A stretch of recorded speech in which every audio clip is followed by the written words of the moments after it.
What up, everybody? Big D coming at you from the 505 Summer Lounge, aka um, boy, I think it's like a sweatshop in here, man. I am not used to humidity at all.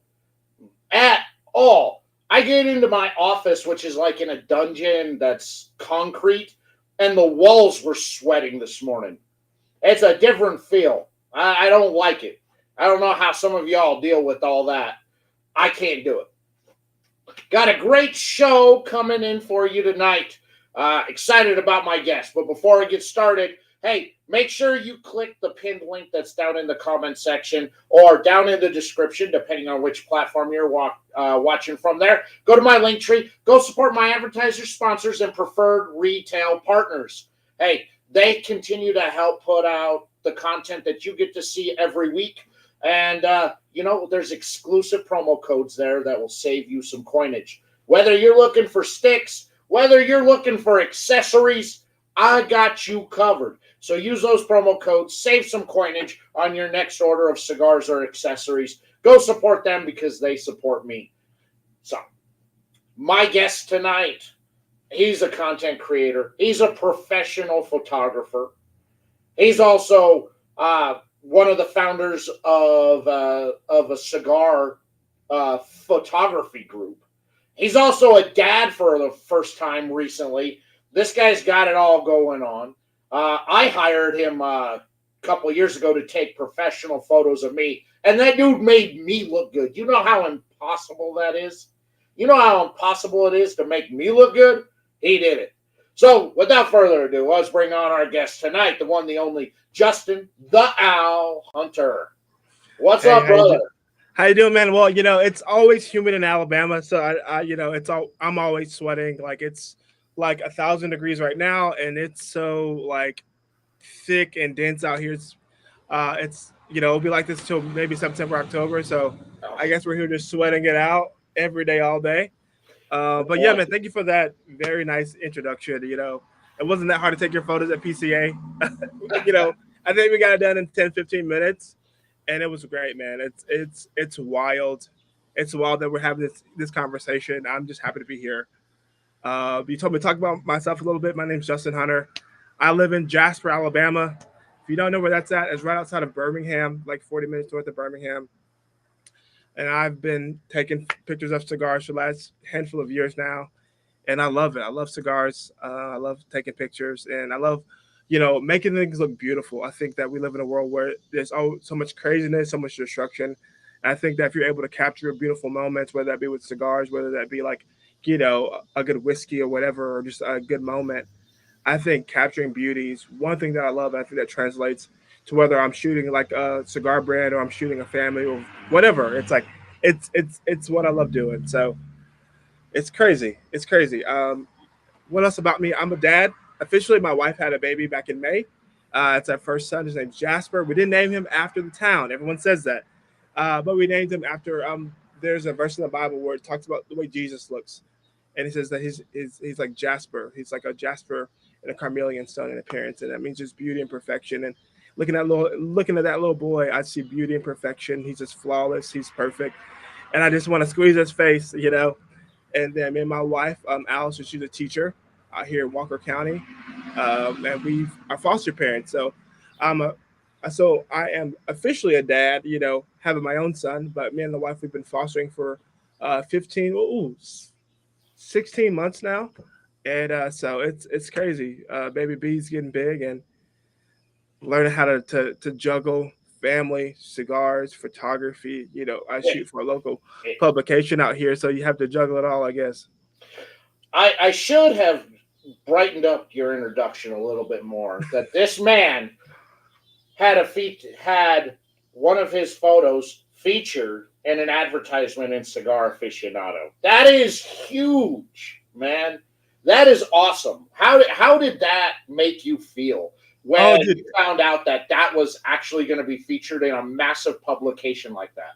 it was amazing. Like I did some work for Luciano Cigars.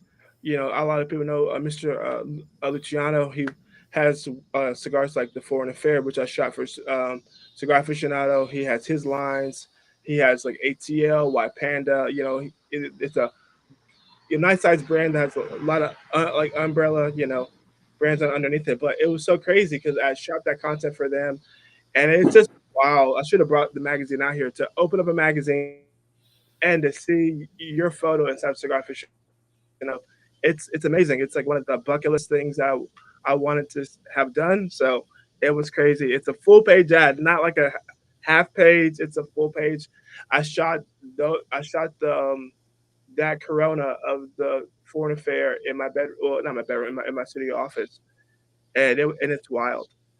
It's like I can anytime I want to, I can go get that issue with Steph Curry in the front, and I can pull it open, and there is my photo of the foreign affair, and it was crazy. So it's insane. And then so that's my first publication that I've been featured in, and then I have to have a cover of Cigar Press with Michael Herklot, the one and only.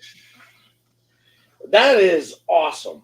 That do you feel all the years that you've spent as a shutterbug that have now finally paid off, that recognition is there, being in those big publications with a big brand like Luciano, like a big name in the industry like Michael Herklotz?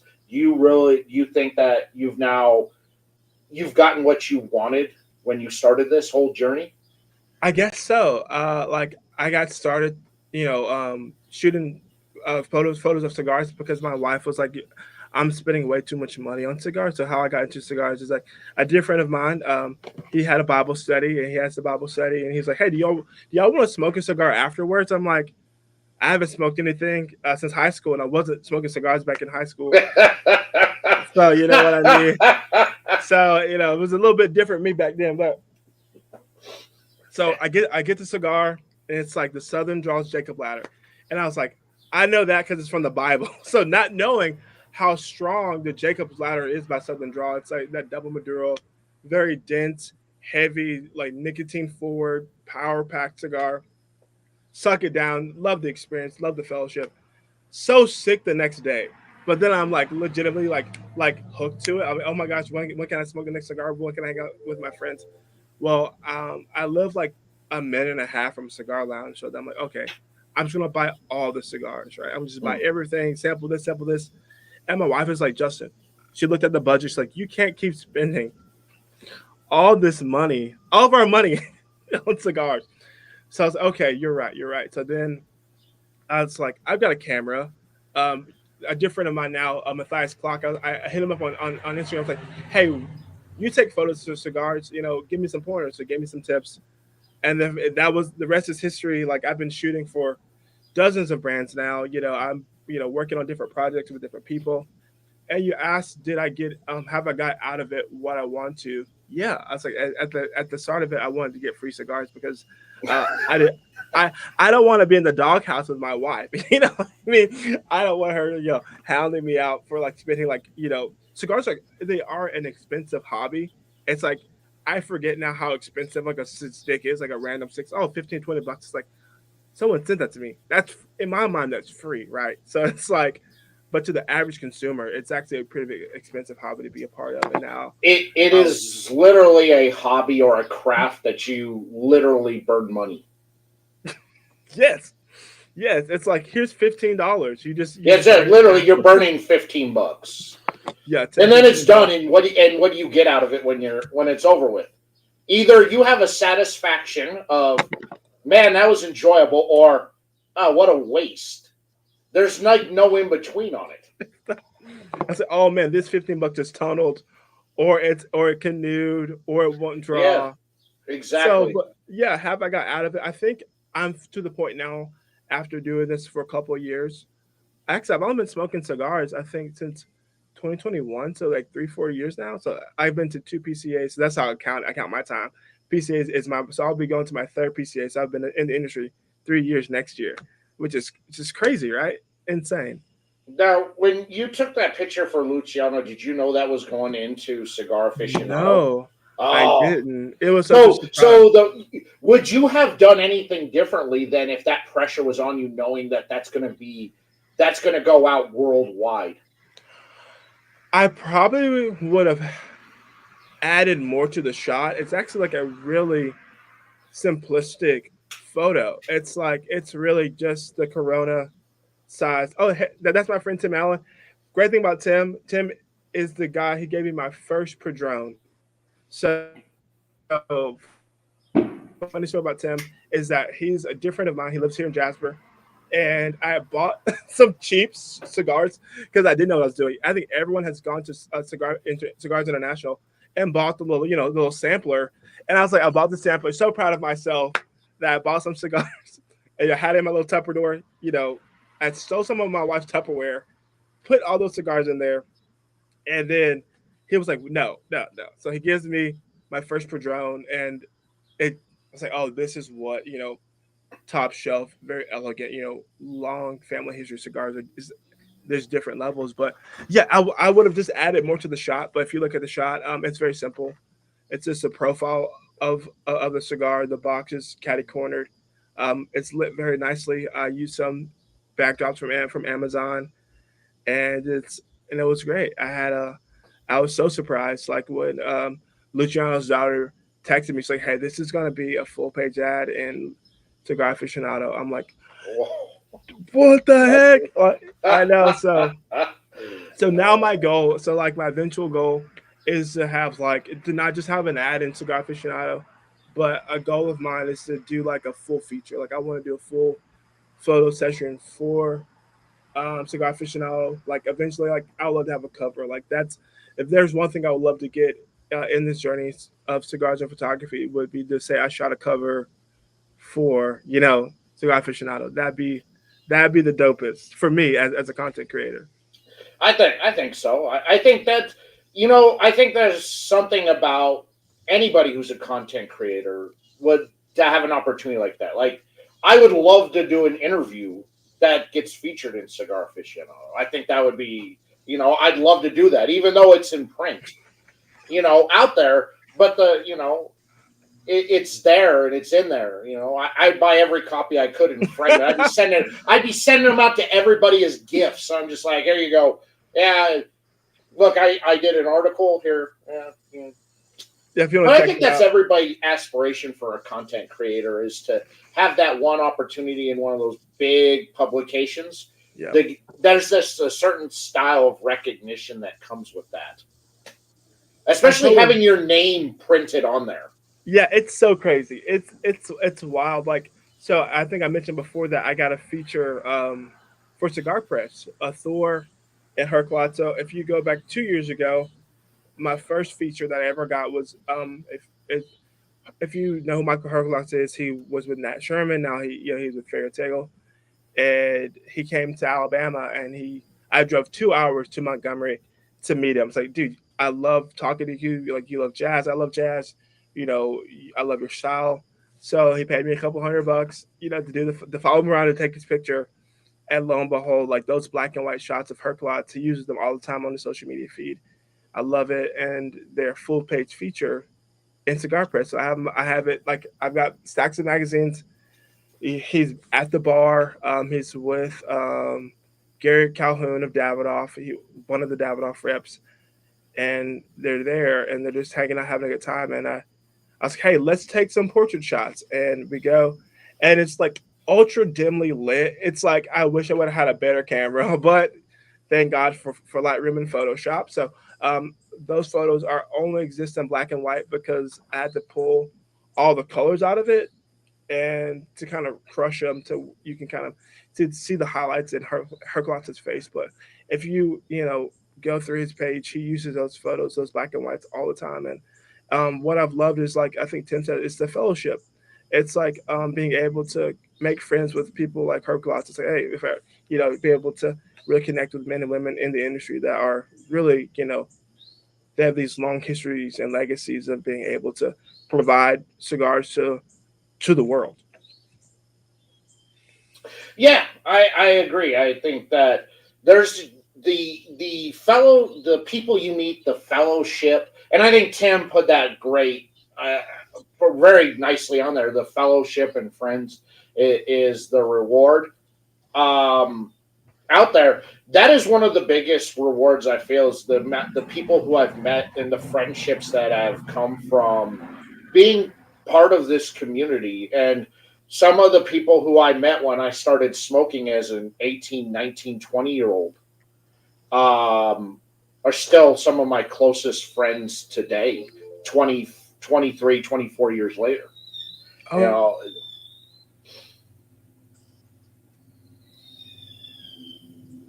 we kind of lost you there for a second. oh yeah. I wasn't sure if that was me or you, but yeah. Like those friendships and like besides the people at my local lounge, like I love those guys. Like they say if they're not making fun of you, like they're not your friend. So Yeah. I it's like that friends like that is great. Also, it's like you talked about the cigar photography club. So no, I haven't used Capture One yet. It's on my list. I got to do it. Thanks for reminding me. Um, I started with some dear friends of mine, the Dead Leaf Breakfast Club, and we are a group of photographers and cigar smokers that are, in the words of John Huber, carving our own pathway into the industry. And what I love most is, like you say, like friends and fellowship. It's like watching my friends like get featured in like cigar shop, watching my friends get featured. Like they'll do a campaign for like JC Newman, they'll do a campaign for, oh, that's my mom and my, hey mom, that and then my stepdad, hey y'all, and Hi, watching them get Justin's featured. parents. Yeah, they raised me right. They raised me right. So, but yeah, watching like my friend Brian, like he's Supremo Tobacco, an amazing photographer out of California. Like he shot for Foundation. Like watching my friends shoot for all these other different people. Like I can tell when they get work done. It's like, oh, like Villiger will use their stuff. It's like, or like, it's that what like amps me up even more. That's when my friends are like, "Hey, we got a feature," and it's like, "What the heck? Yeah!" It's like we'll do this thing where we flip through magazines and see if we got in, and it's like that's so cool. That's I think that's what the best and being able to hop in the group chat anytime to have photographers that are ultra talented, like from all over the world, like from Hmm. Germany to to the UK to Italy. Like there are people all over the world that love cigars. Australia, that are um, immensely talented, and Yeah. watching them find a way to be platforms to where their creative lens is shown to the world makes me so happy. Like that's why I really started it. I was like, we all smoke cigars, like we all buy with our eyes. We all flip through Cigar Aficionado. We all, scroll, Half Wheel and all the other blogs, looking at, oh, that cigar looks good, right? Well, one of the reasons I wanted to create a group for the people that make cigars look good, that are just beautiful women. Like everyone knows, we all have friends, sisters that lead. They're attractive people, and like they get all the recognition. But it's like, well, that person is attracting you to the cigar, not the cigar itself.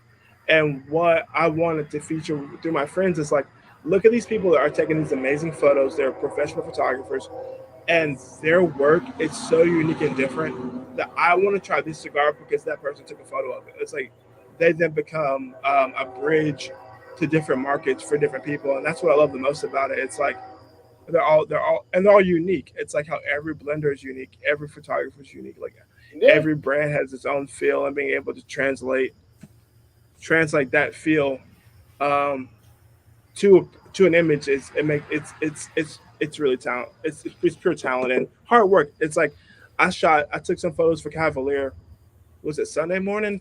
I think the shoot took me 30 minutes to set it all up, and then edit it. It's another 30-40 minutes. So it's like an hour for just like 10 Instagram posts. It's it can be a lot of work, but the results are amazing.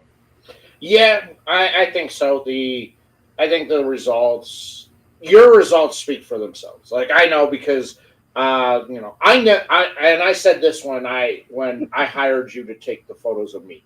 I never do anything for myself ever. And so this was the one thing that I was doing for myself was I wanted to have professional photos taken. And I don't know, you seem to capture me good. I mean, I was impressed. I was just like, look at how I was like, look at this. Who's this handsome guy? Who's this guy? Oh, who's He's a this 10. guy? He's a 10. He's a 10. Who's this guy? I don't know who this guy is. Yeah, I love those photos so much. Like I show them for a year. I showed them off to everybody. I was like, look at this, And for me, it was money well spent. And I understand that I can't look at what Joe's writing right now. Joe's being ridiculous. And I love Joe. Yeah, he's being ridiculous. Joe's a good photographer too. Yeah, out there. Yeah, Joe's being ridiculous out there, but he's not wrong. I mean, but it was something that was so great, and that you took the time to do it, and you kind of I feel like you got some of the essence of me and who I am, my personality in those photos, kind of shined through, shined, yeah, whatever. No, yeah. Shown. Shown's right word. Kind of came in, and thank you, Ryan. Appreciate that. But I liked it, and I showed it off, and a lot of my profile photos, that when people ask, when I go on shows, or when I'm promoting other shows I always use one of those photos in everything, because I really like those photos so much that it captures me out there. As a photographer, that's the kind of words that you can say, because like I captured you. It's like being able to capture who you are as a person, as a cigar smoker, as like a human being. Like I look back, I say I love those shots. We didn't shoot for a long time. I was like, be natural. I was like, you just relax, cut it, light it, push the smoke out. And I think that being able to capture someone's essence is like, that's what I love the most as a photographer. It's like in those portraits, it's like when people look at those pictures, they know who you are. They're like, oh yeah, that's Daniel, and like, your humor, like even some of the humor that you have, like, like not just your understanding of how to cut and light a cigar, but who you are as a person outside of the cigar world still shines through in those images. And that my favorite photo out of all of them was after I lit the cigar and I'm holding it with staring, blowing the smoke back into the lit cigar. That's like one of my favorite photos out of that whole thing. And like, that wasn't something I knew you were going to capture. You're just like, just light the photo. And I was like, okay. And I lit it, and I was like, and you caught that. And it was just one of those unintentional moments that I think you caught that captures me, because I have just this focus on the cigar, and my eyes are just kind of, I'm ingrained into the cigar that I'm smoking at the moment. It's a perfect capture of me. Yeah, it's like, and like that captures what you do too. Like, you are a cigar reviewer. Like, you are very intentional. Like, when you're cutting, when you're lighting, you're serious. Like, people consider, yeah, this is a hobby for some people, but it's work. It's like, it's a way to be able to, express yourself. And I feel like capturing that self-expression it was a beautiful moment. And it didn't last long. Like, we're smoking cigars, like this smoke goes away, and we'll have to light a new one and have a new moment. But like, when we look back at those images, like, we can say where we were sitting, we're at the very end of like we're in the back of that convention center. Yes, in the very back. It's like nobody's back there. It was a perfect spot to take photos, and that white background was perfect. Yeah, it's they had the white background, and like those hard tables that they had set up in the back over there by the food court. And you got your family by loyalty gear on, and it's just like, hey, you just be who you are.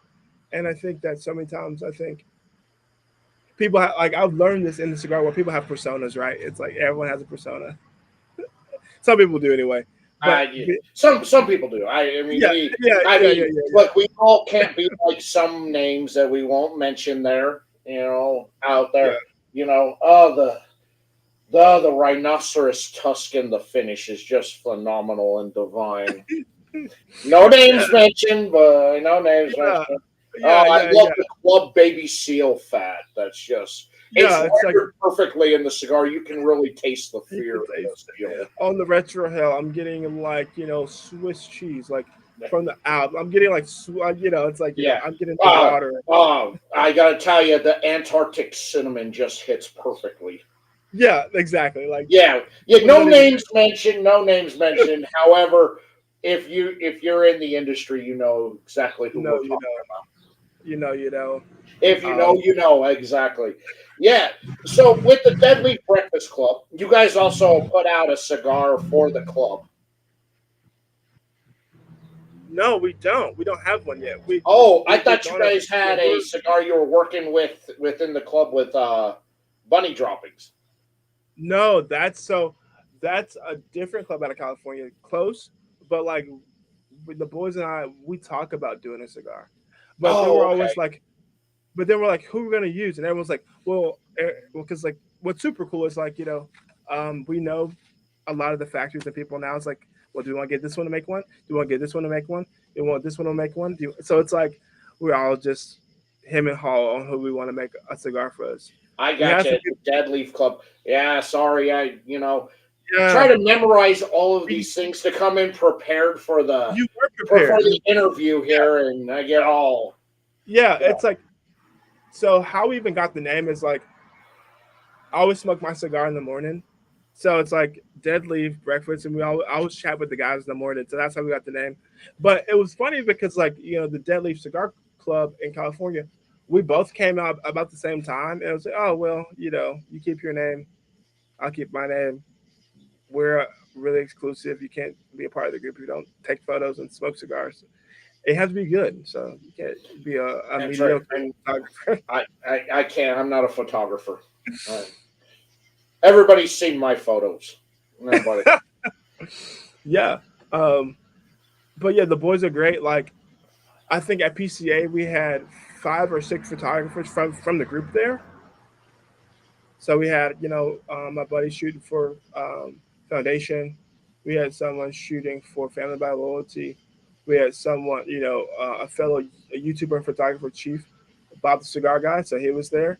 I was shooting for a handful of people. the the goat, Bob, the cigar guy. Yeah, shout out to Bob The Cigar Guy. goat. OG. Shout out to the goat, and of course Yeah, his son Chief, who I don't think they suppose. I didn't know humans came made in that size.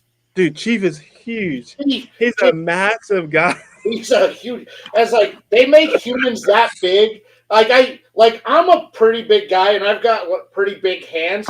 You shake Chief's hand, his hand engulfs my hand. I'm like, holy Dude, cow.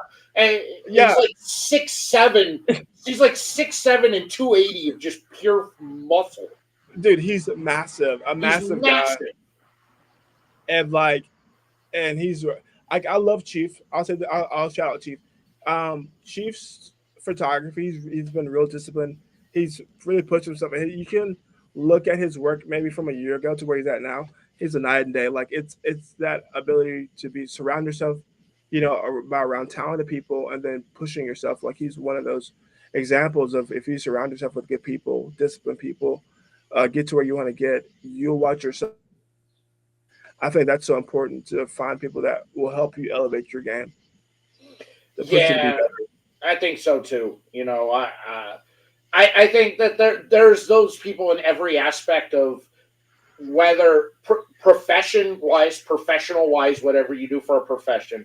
And Right. also, I think on the side with like content creation, there's people out there that you look up to that push you, that will provide you with guidance, mentor you, and make you better at what you do out there. Definitely. It follow that follows every aspect. I think, regardless of what you do, is that you need. I think though you need those people out there to to really guide you in the right direction. Of here's what you do, here's where you go, here's what you do. You know, Yeah, and I think the cigar world. I think like every industry, yeah, you have to figure out the lemons inside of it. I'll say it that way. It's like you'll for on our end on the content creation, like you don't. Well, I'll speak for myself in this. I did not know I was very green getting into the cigar world, so I would just be like, yeah, I'll shoot this for free, right? And then I started charging. It's like, oh, so everyone gets their lumps, and that way you learn how to, you know, do proposals. You learn how to talk to brands because everyone's your friend until you ask them for money, and then it's like, no, we have this. This is it becomes a different conversation.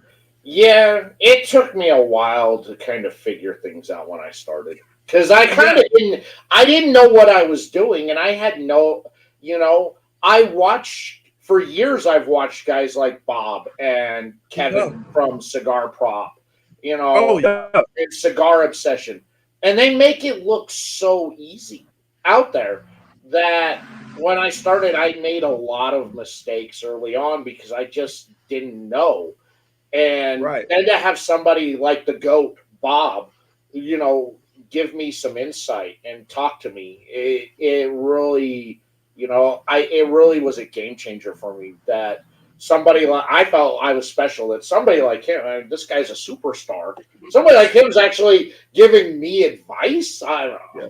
really, he does know I'm like a nobody, right? But he offers up any time advice that's out there. He always asks, or and he's always there if I have anything that Oh, I ever need. he, he's the kindest. He's He's the one of the kindest. So he's greatest kind. Like he greatest made human me. beings ever. Oh, dude. So he made me feel comfortable. Like when I went to my first barn smoker, I got invited out. Oh, I'm from Alabama. Can you still see me? I know it's getting dark out here. Yes, we see you. Good. That's I think he's looking for, because it says the owl, Justin the owl. I think he's looking for the owl hunter, so. Ryan. Um.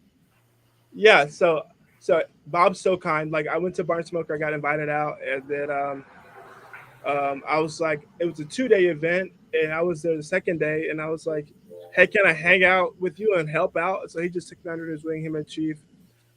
Joao, he's Drew Estates, like he's the content creator for Drew Estates, so he's their photographer, the videographer. We're all hanging out, but Bob's, he made me feel like a part of their team. So he was like, hey, I'll tear down stuff, whatever. He's like, well, you're with us, and he helped me greet people. And he said something so important, it stuck out with me till today. When they do the barn smokers, he's like, there are people that's, we get to do this. We're volunteers. You're helping with the media team. You're behind the scenes. This is like Cigar Disney World, Disneyland. Like the people that are going to come through these gates, they might have saved up all their vacation time. They bought tickets, they bought flights, they've driven out here. And for us, it's like we get invited to events. It's like, oh, it's whatever. We're here with our friends. But for those outside of the industry, it's like, oh my gosh, they're going to see Pedro. They're going to see Jade, Jonathan Drew. They're going to see Willie. They're going to shake their hand. They're going to get all these cigars, and they're going to spend all this money to be here. We want these people to feel like they're the most valued folks in the world in this moment.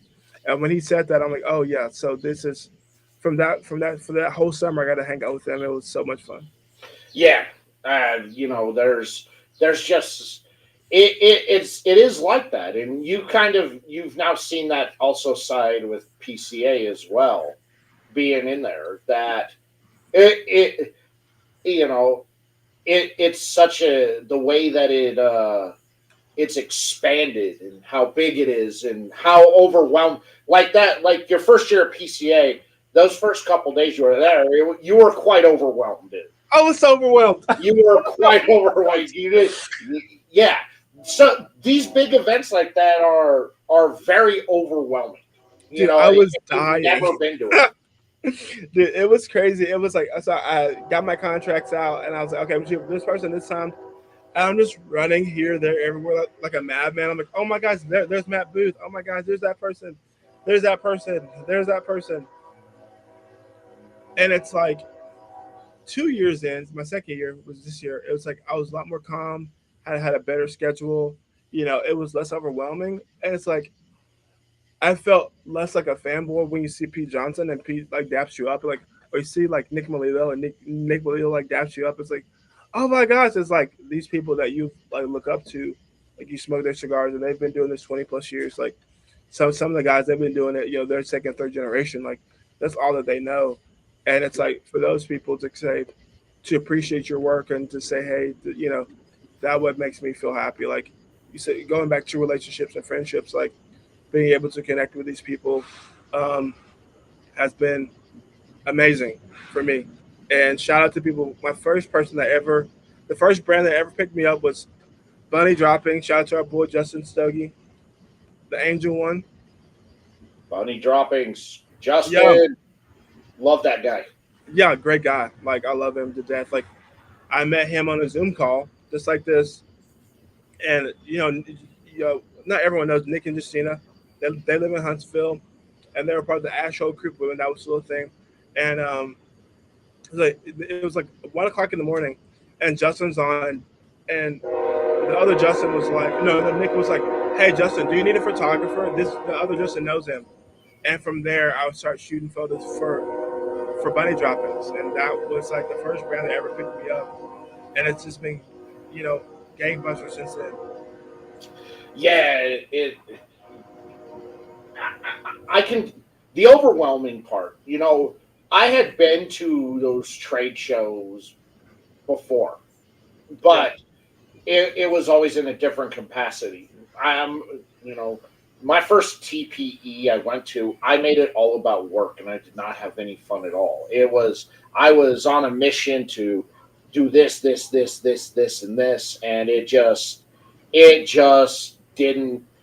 I was like, I can't do this. It's not sustainable. And it wasn't there was an overwhelming aspect to me. It was that I felt that I needed to operate a certain way.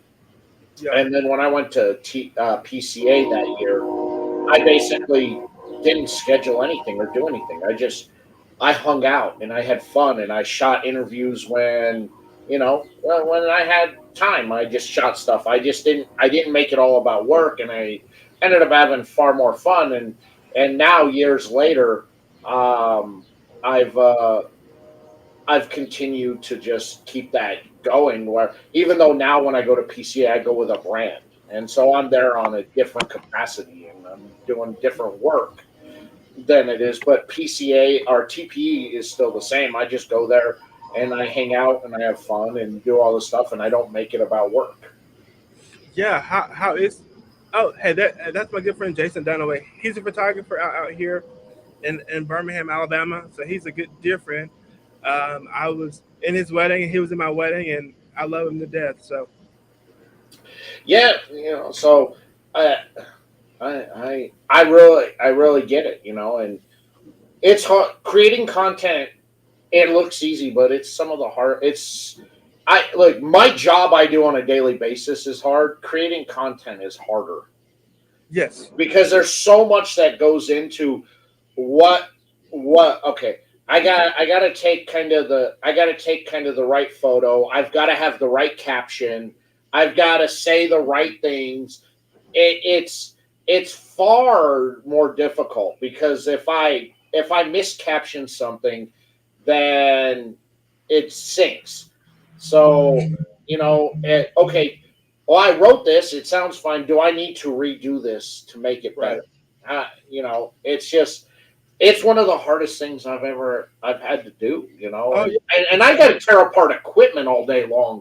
I know how all the equipment goes back together, and that is easier than trying to figure out how to make content work. right. And like so on, I'll piggyback on that. Like creating content for different brands.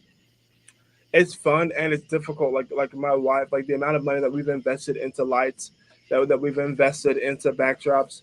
We a couple weeks ago we went to Home Depot and I just bought tiles. Like I bought like tiles that go on the floor to help add texture to photo shoots. And it's like you're having to figure out, okay, if I'm shooting for I love James Brown and Black Label. Shout out to my boy and his wife Angela. You know, um, it's like if I'm shooting that brand looks completely different than something I'm going to shoot for Cavalier. It's only something completely different than what I'm going to shoot for Jake Wyatt or my friends Hemis in Germany, or it's going to look different than if I want to take something funny and ridiculous for bunny droppings. And it's like every brand has a feel. Every cigar subscription, like they all have a intricate feel to that brand, and it makes it a little difficult to say, okay, how am I going to shoot this cigar in my style that fits in line with this brand? And that's the fun. That's the difficulty. It's like then I have to edit, and it's like it's a great process, but it's like I might do 100 photos for a brand, and I might end up posting 10 of them, right? And I'll delete the rest or save them, but it's a lot of work. Yeah. Oh, but yeah, and Oh, look at who it is. It's yeah, the work wife. there you go. That's hey M. But yeah, and creating content, it's like and knowing how the algorithm, like how the algorithm works. Oh yeah. Even now in this depressed, give this depressed, social media landscape when it comes to social media landscape when it comes to some of the platforms, but being able to figure out okay, what's going to work. Is this collaboration with Boveda is going to go through? If figuring out which brands that collaborate to able to boost reach, it's a full it's a full job. Like social Oh, media content creation is not an entry level job. I tell people that all the time. now she is probably the best at figuring all that stuff out and Yeah, what to it's do and what to say. She is one of the best. she's great. She She's is fantastic. phenomenal. I don't know how Yeah. she does it. And Hey. she's I mean, Yeah. that's why I let her take the reins on everything when her and I get together. I'm just like, yeah, Yeah. you're the boss. Yeah. Yeah. For sure. It's like I know what's helped me. It's like before I went freelance, I was a social media uh, manager for about 20 different businesses here in Walker County. So I was writing for a magazine, taking photos for the magazine, and managing dozens and dozens of social media accounts. So if you look at my page, it looks like it's ran like a business because I run it like a business page. So it's like that's why the photos, the reels, everything I create is to look like a business, as if I was going to shoot for like like the probate judge or a car lot, whatever. It's like there's a niche here that has to be capitalized on and figure out Yeah. what strategies capitalize the most reach away. I look, I don't know. I take it. I've gotten to the point now where I quit trying to figure out how to make it all work. I just kind of post it and it goes, it takes off or it doesn't. Yeah, Whatever. You know what? I can't figure it out. It's like, well, this worked yesterday. Well, what worked yesterday doesn't work today. And I'm like, I don't have the time to figure out what that make this work today. I don't like it or don't like it. If you see it, exactly. you don't. Whatever. Yeah, I don't have the time to try and figure it out. It's always a revolving wheel. Like one day hashtags are good, the next day hashtags are out. The next day you get flagged on Instagram because you have a cigar cutter by my friends. Shout out to my friends at Left and Lambs, the French. You know, they got their you get all the okay. Another cool thing about being in cigar photography media world, get cool random stuff. The I cool don't know. thing, I don't know what you're talking about. right? It's like I don't know what this is, I don't but know. Yeah. if you want one, talk to the homies in France, right? Yeah. I mean, I don't know. I mean, The product placement goes on for days. It's just like yeah, it's like also product placement. So in your world, um, do you like how does content creation work for you when it comes to different like cigar accessories, like humidors and all that I kind of fun you stuff? know I don't know. Like I do because I do have a sponsorship with an accessory company. I do take photos and I do reels with the accessories out there. I have links that will take you to direct buy if you want to get them off of their website. I Hmm. also point you towards their Amazon store as well on there.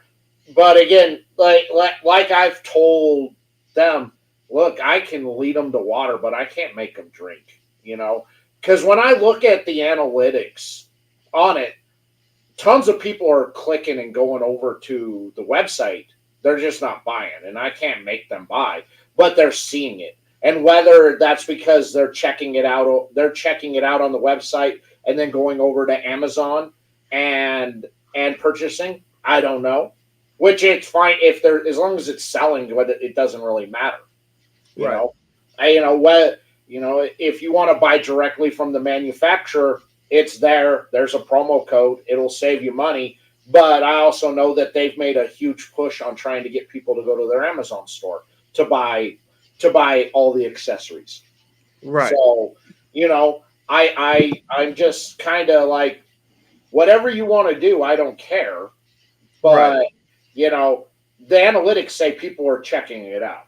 So I I can't do much more than that for you, as Yeah. other than tell people about it, show it off, and then if they want to buy it, they can buy it. Wherever they buy it from, I don't know. Yeah. It's the same thing. It's like what I tell brands, but I've learned that I was like, hey guys, I can give you high quality imagery, but I can't determine if someone's going to buy your cigars or not. I can give you the best magazine grade images, that you can blow up. You can put them on a billboard if you want to, but I can't make people go and buy your cigar if you're not pushing it on your own. I can give you all the tools and all the things, but I'm going to need you to step up your social media game a lot. That's that's I will say this when it comes to the cigar world. I know M probably knows this. Like there are brands and companies that do social media very well, and then there are companies that do social media very poorly. And that I think that brands need to get better at utilizing social media managers, getting better at utilizing photographers, videographers to really elevate this product because you're asking someone to spend 10 to 15 bucks and sometimes upwards of $50 with some brands on a cigar that you don't present to them in a way that's professional. I think the smaller brands do a far better job of that than the bigger brands do. True. The bigger brands are relying strictly on name and reputation and longevity, whereas the smaller brands don't have that, and they have to find their in. And their in is getting seen on social media, whether it's through their own posting and what they do, or whether they contract with somebody like you or me Yeah. to get that exposure out there. That's the only way they're going to get their name put out. So the big brands don't do that well, and I don't really think that they care either. Yeah. Yeah. And just a little inside baseball question. So this is the interviewer and me coming out. So when it comes to marketing and budgets, have you kind of ran into that on your end of things? Because I run into that a lot as a photographer and a content creator. Like people, oh, I love to work with you. Our budget is just not in the budgets right now, or do you kind of into that at all? Um, Not really, because the biggest thing that for most of these brands, their biggest expense is sending me product. Yeah, That's their biggest expense. You want to send it out, fine. I'll have you on the show to promote. I'll smoke. I'll have you on the Tuesday show. We'll do a live review. yeah, There's the that's their biggest expense.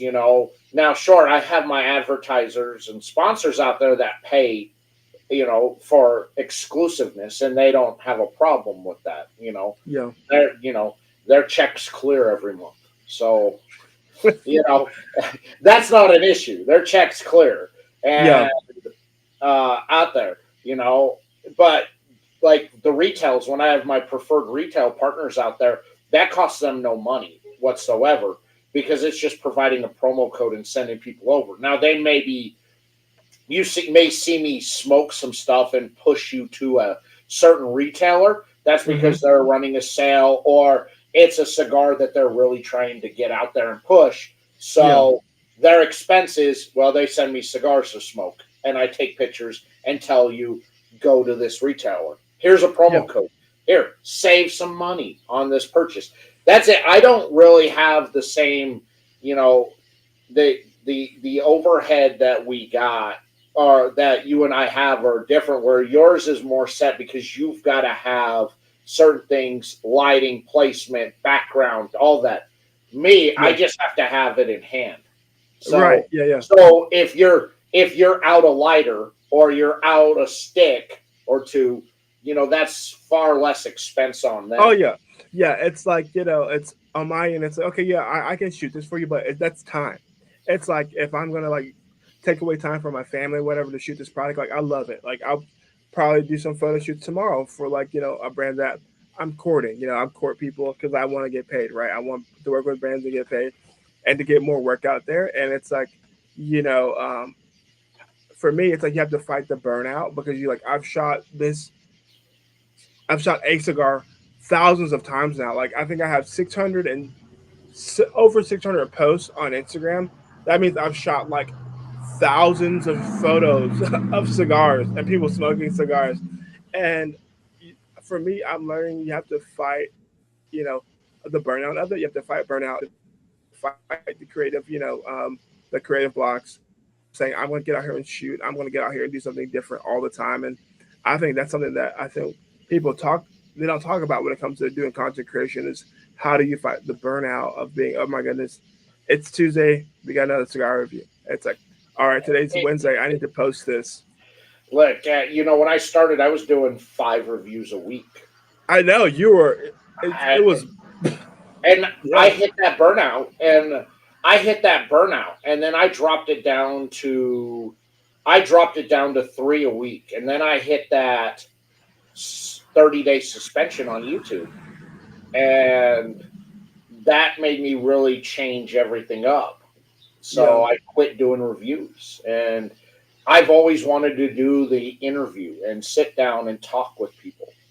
yeah, And so that suspension was a good thing because it led to this show, which was coming anyway. But it was for me. I had the interview set to go down in October, not right. start in not start in uh, not start in July.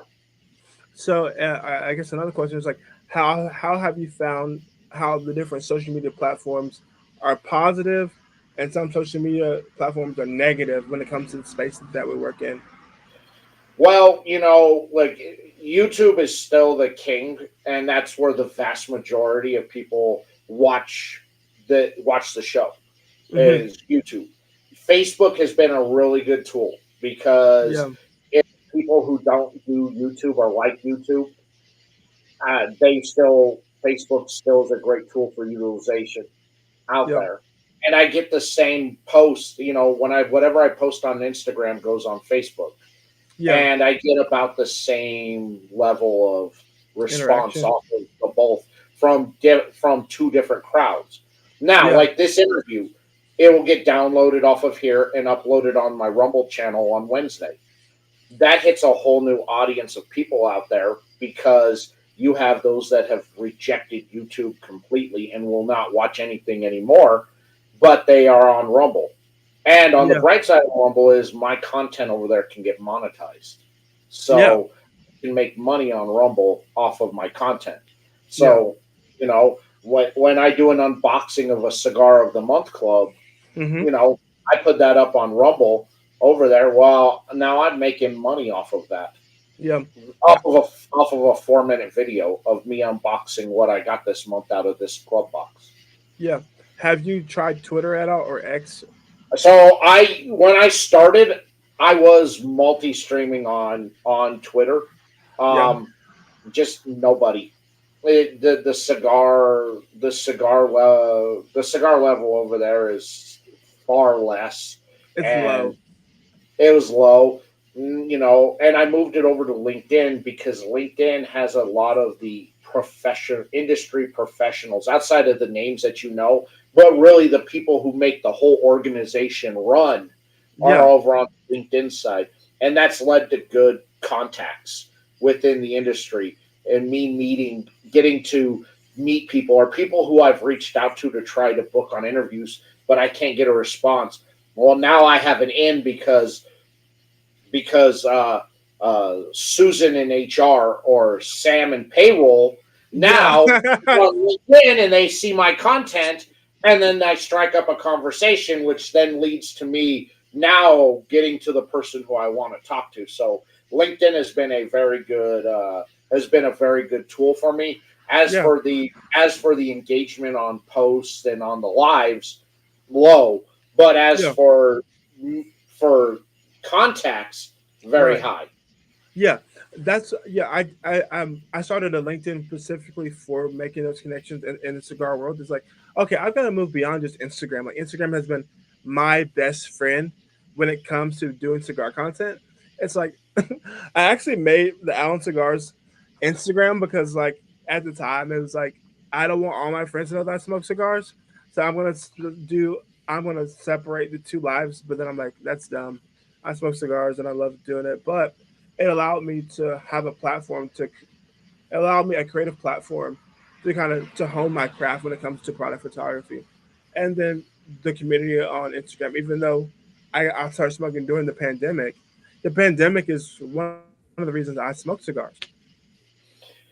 It is a lot. It brought a lot of people out that were curious about it, Yeah, and so it brought a whole new level of people into the community, and it's not a bad thing at all no, out there. And there are a lot of shows out there that um, there are a lot of shows out there and content creators that got big during the pandemic, yeah, and now they quit because everything opened up and they want to have a life back again, yeah, and so they just quit. And I give credit to those people out there for doing that. yeah. I think that's something that I have noticed since the world has opened up over the last couple of years is that there's not a live show every other night. Every night, multiple shows every night. Tune in someone's show, you know. Um, but I found out the people that have stuck to it, they've been so successful now. I think the ability to go beyond the burnout and say, okay, I'm going to do this and I'm going to keep doing it until, um, X, Y, and Z happens. And I feel like a lot of those guys, they got in what they wanted to get out of it, like some notoriety, some likes and follows. But I can say from myself and the guys in the club, it's like they kept shooting, they kept pushing their craft beyond the pandemic. Now they are reaping those monetary rewards from the connections that they made because of the pandemic. Now they're like, no, we're still here. Like we want to make this a part of our lifestyle, not just my job's remote now, and I'm gonna keep moving, dude. What up? Yeah, I think so too. I never quit. I kept it going, and I've kept grinding it out. And and for a lot of people out there that say I should be bigger than what I am out there, I'm at where I'm supposed to be. If I was Yeah, supposed to be bigger, I'd be bigger. But yeah, I don't have a problem where I'm at. But I'm also that guy that I've also kind of boxed myself in being the guy that really, if you're a small brand, a boutique brand, I'm the guy you go and see. I yeah, don't I don't go out there seeking the big brands or the no luxury or notoriety that a lot of people go after. Me, it's strictly I'm here to promote one thing, and that's this new brand, this small brand, this boutique brand that's out there. I'm out there smoking stuff that you probably never even heard of before, but I'm out there promoting it because it's good. right. Well, speaking of a small brand, Monte De Leon, they're a good brand. If you haven't had them on, have them on. They have a cigar lounge, a mobile cigar lounge. Fantastic. They make great cigars. They reached out to me to do some photos for them a while ago, and they're veterans, and like I got to do some super cool photo shoots for the Army Navy game, and they make an excellent product. If you haven't had them on, they need to be on your show. They have a really nice mobile cigar lounge. It's really unique, and I think it's really sweet. And that's those connections out there that get made from people to people. You know, um, and I'm grateful that some of the bigger content creators and some of the bigger shows out there, when smaller brands are trying to get their foot in the door and they go after and reach out to the big fish, The thing for a lot of these small brands is if you're a newer brand or a small brand, you don't have the product, the capacity, the stores out there, they can't really help you. Yeah, your Mm-hmm. name gets out on a big show, but if you don't have that distribution network available to you, Yep. they can't really help you, but they send those brands my way because I can help them and I can get it. And I've seen numerous brands that I featured over the last 4 years. Um, oh my goodness, look at Dude, who it there's is. yeah, Oh go goodness. Army beat Navy. Oh my Shout out to goodness. Nick. Dude. Shout out to Nick. Wow. Nick, yeah, Nick introduced Justin. And that's how, I really appreciate him and his wife. Like, they've been good people to me. They are And fantastic people. they're some of the best humans, not just cigar smokers, but they are lovely people. And they had they're wonderful. Like, I can't say anything negative about them. Like, they showed their true colors. They've come through for me and my wife, and we're having the baby. Like, I really appreciate them. Like, real talk. So I wouldn't be.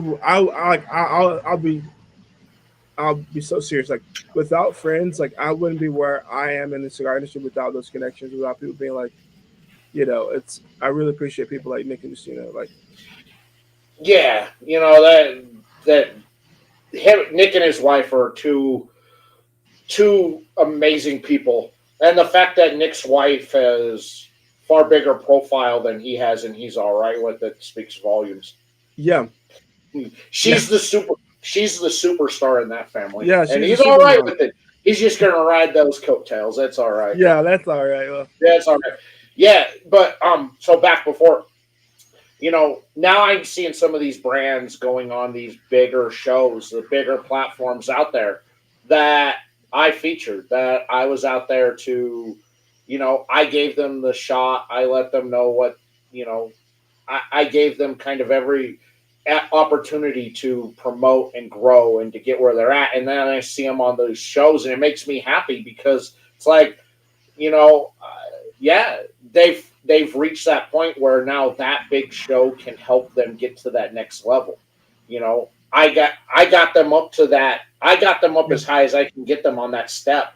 The next steps that that's where those bigger shows come in, and I'm proud. I'm happy for a lot of those brands that are now growing and getting big and being featured on these shows. I couldn't be more happier for them. I'm glad, and it kind of shows out there. And when I talk to a lot of these brands who are on the fence, these small brands, I'm like, look, it shows that the system works.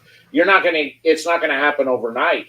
no, But over the last 4 years, and I started naming these brands, I'm like, these brands have gone from nobody knowing who they are to now people know they're in hundreds of shops out there.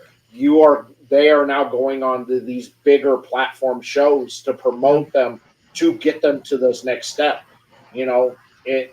I can't do it overnight, but you give me a year or two, I can get you to where I can get you to that level. Yeah, and that's something I think I know as content creators, it's like, um, when we're looking at bringing in like new people to the club, it's like, it's like some people they might take great photos. Of like, hey, you've got to put your work in. Like, you've got to put work in.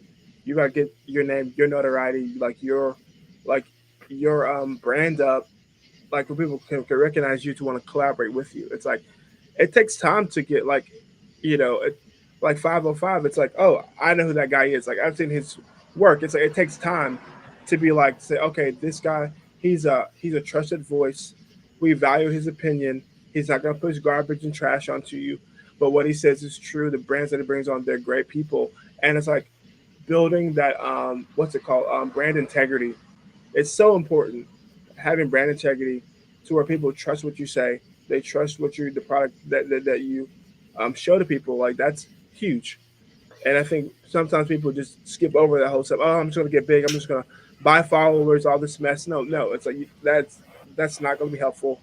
Building an authentic, base of an authentic audience base is what every brand really needs. And we see people in the industry now that have millions of followers, hundreds of thousands of followers, but no one values what they say because it's built on straw. Yeah, It's built on sand, and over time that stuff gets exposed.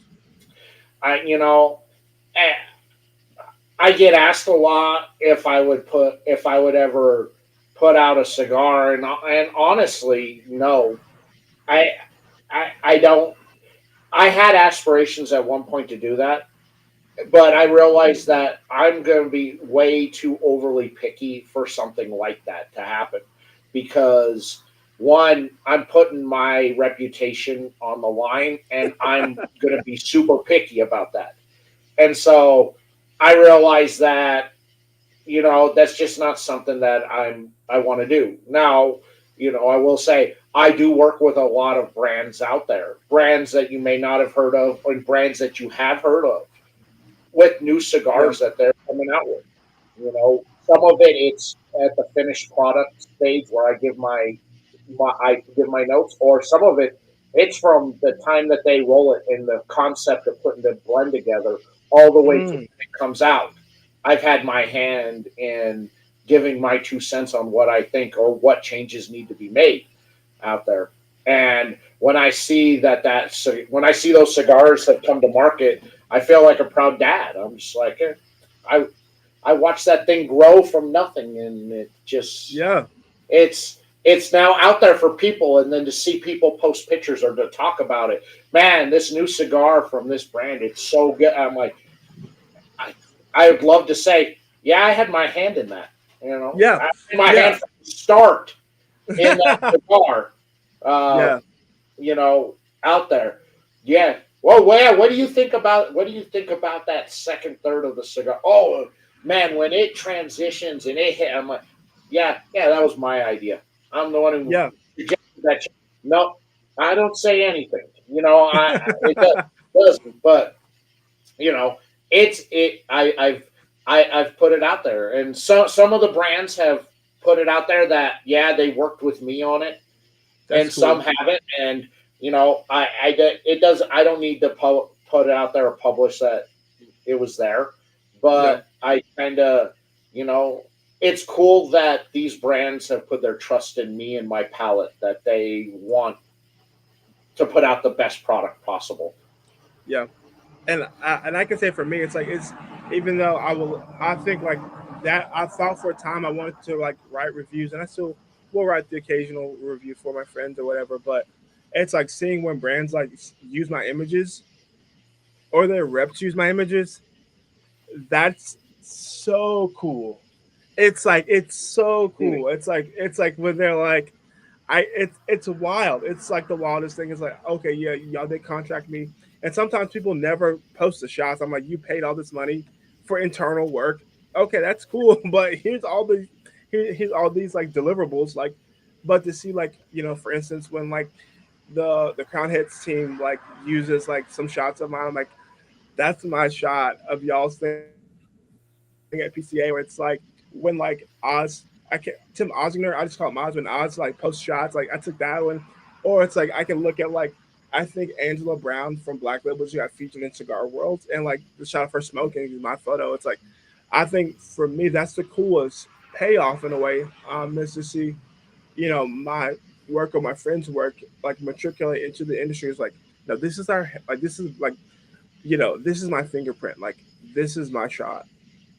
It's I like, always wonder in all the ads that I see out there on social media or on what they, I'm like, did Justin take that photo? I always wonder because you have a certain style to you, yeah, yeah, and I'm like, that really has Justin's style to it. yeah, Did he take? yeah. It's taken time to develop my own style. It's like if you scroll my Instagram, some of my first shots look nothing like what I shoot now. And some of that's like moving the transition from a phone to a camera, from a decent camera to a nicer camera. And Lord willing, I'll have an even nicer camera by the end of the year, and you'll see another leap in transition. But it's like when brands trust you with their name and their image to say, okay, we want you to shoot this. You shoot it, and they're like, oh, we love it. We love that you're able to create this for us.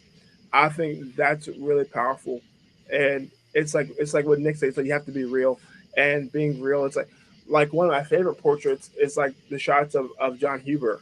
Those black and whites of John Huber are just fantastic. It's like those are some of my favorite shots. Or for brand like for instance like James Brown and Angela they brought me down to Nicaragua, so a lot of their photos for the lead up to PCA, all those portraits of them in the factory, portraits of them in their home, I snapped those, and those mean the world to me. Yeah, it's you, but you say you have that proud papa moment though that Mm-hmm. it's out there, the recognition is there, your name is now attached to it. That when Yeah, people, I think that you have now kind of come to this point with your own style, your own profile that you've created. That when people see certain cigars, you're they think of you because you're the one who took the photo. They're like, oh, I know this brand, I know this cigar because Justin took that photo. yeah, and that's really cool too. When people were like, "Oh, I saw this on like when there's these conversations, people are like, oh, I'm smoking this because I saw this on this page." I'm like, yes, that's so cool. That's always the best thing in the world. Yeah, your name is out there now, and you're in that lexicon of cigars of I know this brand or I know this cigar because of you. You Yeah, that's yeah, take pride in that, man. That like some people will spend an entire lifetime trying to get to that point of people knowing who they are, and you've achieved that. dude. It's the grace of God for real. It's like I think back about it. It's like it's been a couple years. Like I haven't been smoking. Like people have. I'll say this way: people have cigars that they've been aging in humidors longer than I've been smoking cigars. They have it like it's like, and they just they have cigars almost as old as me. They just been aging those things forever, and it's like to be able to go from someone that no one knew who they are, and it's like now to be able to shake hands with blenders and people that own businesses, and they're like, we love your work, thank you for what you do for us, we really appreciate you pushing our product. And I hope for my own sake, it's like I believe it's coming to be able to be that person for any brand regardless of size, to say, hey, let's do a campaign together. I'm going to do the best I can to push your product, to give you the best images so your um, cigars look professional, and that they can then turn and say, and then they'll make money. It's like, hey, I want you to make money off my images. So let me ask you this: what Yep. was your welcome to the industry moment then, when you realized that you've made it? I don't know. Let's see.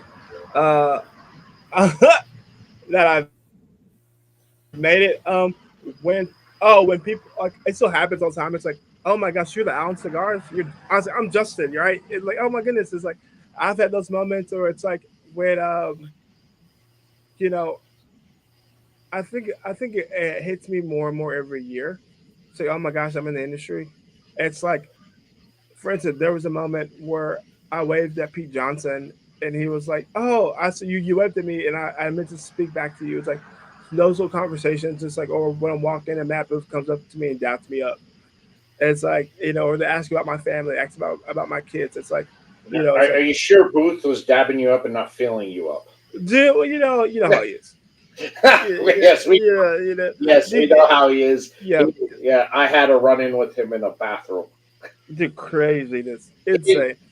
he was there's like eight there was like 30 stalls in this bathroom, and nobody was in there, and I just picked one of the urinals, and he comes up right next to me. I didn't see him because we're head focused, we're Yeah, straight focused, right up next to me, and then gets a wide stance and starts tapping my foot. I'm like, who's this asshole? There's it's a. not, I it's look not the, over and it was Boofy, and I go, oh, it would have to be you. I go, and he goes, well, and you gotta go. And I go, well, I appreciate you wanting to get close to take a peek. And yeah. he goes, well, it must be cold in here then. and I go, Oh, I just pull out just enough so I don't piss on my leg. And, and then he laughed, and then patted me on the ass and walked out. And I was just like, that. That's the most boothy thing ever. yeah, That's and that's just him. that's just him. And it's like, and it's those interactions like the bathroom thing, or it's like I have a wife and kid, and like shout out to the folks at Ramacraft, like they sent shout out to several brands, like they sent me things from like for my baby. It's like it's like for y'all to know that I'm having a kid and y'all just send me something as a thank you, as a hey, we're thinking about you and your family. Those moments are it's finally Justin. Like he's finally awake. Hopped on here. I'm finishing up the Bune. There is. I There. We were talking about you. yeah. We were talking about you earlier. So inside the industry. Um, oh, you're at work. I feel you. I feel you. So that photo shoot. So his profile photo. We can talk about pictures. His profile photo. We shot that when he brought me out to San Antonio for the Bune release, and we snapped some amazing like cart like they look like they should be like on a hip hop album. Um, he's in the pink suit. I need to post more of those photos. That was a dope set. He's in the pink bunny suit. He's got the sunglasses on. It's we shot for maybe an hour, and it looked like a hip hop album. And those are some of my favorite portraits of Justin. I really am thankful for him just giving me the chance to yeah, before Drake. Yeah, before they look like Drake. Before Drake got thrown out the club, like Drake can't come back. But it looks like a Drake album. That was how onus behind it. It looks like a Drake album, and you know now he's got some amazing things going on, and I'm still waiting for those siestas to come to my house. Yeah, yeah. It was. Justin is a one of a kind man, and Yeah, he's a one of one. he is. He's a one of one, and I remember meeting him at Boofy's booth at PCA, and he was in charge of the cigar glory hole. Um, Again, another Boofy thing, and Yeah, you know he's a fascinating dude. And I had him on the show. Had him on the show, and he was in full bunny regalia, yeah, and then there's a lightning storm going on outside, and he just walks outside to take a leak outside of his garage while we're alive. yeah. That's him. That's And him. that's Justin. That's Bonet right Yeah, there. But yeah. I'll say this: he makes some damn good cigars, Yes, he and does. there's no ifs ands or buts, man. What Justin does, his creativity and his blends, the people that he works with on his manufacturing, he's got it down. And he may screw around a lot, but when it comes to making sure that deliciousness gets put out there, I mean, he's 100% Yeah, dedicated and wants to put out the best products possible. yeah. And like I'm so thankful for him. Like he was the first brand to give me like a shot, and I'm like infinitely thankful for him. Like, um, for him, I can't be more grateful. I'm so grateful for him, and you know, I yeah, I'm so appreciative. Like without him letting me, take some photos like for Bonet, and then like the Matt Booth, him showing the shots of Booth was like, who shot that? It was like, it's your guy. I'm like, oh my goodness, and he was like, it brought those were moments where it's like I'm so thankful for friends in the industry, and he's a dear friend of mine. Are you attending any events in the Florida area coming up? Oh, I need to get down to Florida. Um, I need to make it work. So so I've learned from my beautiful wife. It's like I can't go places for free. So if someone brings me out, I'll definitely be there if I can find a way to get like you know money. That's usually the big killer there, man. You know, the cost that's involved. And with PCA moving from July this year, it threw off my whole entire summer. You know, Yeah. my whole summer's all thrown off because of that. Um, I, like I got nothing. I really got nothing planned. Like in August, I'll be at Rocky Mountain Cigar Fest, so I'll uh, I'll I'll be out there. Because that's kind of my hometown cigar Yeah. festival, and then in November I'll be in Dallas. I'm one of the ambassadors for Dallas Smoke Fest, and so Oh, nice. I'll be out in Dallas for that, and that's really all I got planned for the rest of the year is those two events.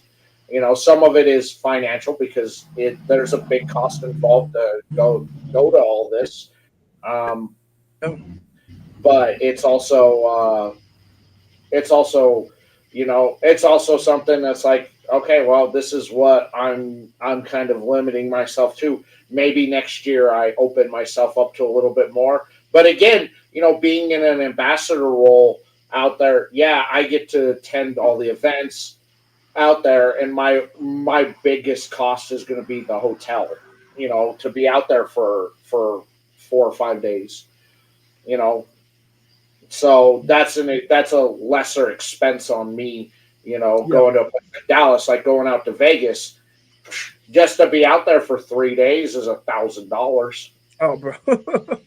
dude, dude, dude. So the first time I ever went to PCA, my wife came with me, and I love it. Like, I'm so thankful and so blessed to have a wife that supports the things that I do, and to have her support means the world to me. And then people, I think another part where people asked if my wife came, she came to hang out. It's like, so so that means the world when people are like, is your wife here this year? It's like, no, but she'll be in New Orleans. So people that were like, Justin, where's your wife at? So was walking around and showing her to everybody, and we had a booth moment where me and her were sitting to get into something. I was editing photos, and like, if you remember where when the PCA was in the Venetian, they had like those little like little like offices with like the they're like pop up like they're like little study hall whatever. And Booth just comes up and just starts twerking, and we're like, I was like, she's like, who's that guy right there? It's like, oh, that's Matt Booth, and he's wild. Now, all right, right now, let me put it this way. So, like with an event like TPE, I don't pay to get into the event. I get in on a media badge, but I still have the expense of getting out there. And yeah, a lot of it is a write off afterwards, but I have to upfront the cost. So it's having that upfront cost Yeah, to make that happen. Now, like PCA, I go with a brand that my only expense is the airline. That's it. Everything yeah, else is covered. Alan covers everything else for me out there. So uh, that's not there. Rocky Mountain Cigar Fest out there, I don't really have any expense because I get in on a media badge, yeah. and it's an 80-mile drive to Denver. So there's Oh, really, I again, it's close. So I don't yeah, the expense out there is less. Dallas Smoke Fest, again, I got to upfront the cost for the hotel room, and all of that out there. But as for attending all the events and being part of the events, doesn't cost me anything because I'm one of the ambassadors for the Cigar Fest. So yeah. yeah, it's not that they're paying me to go. It's most of the events I go to, I don't pay anything.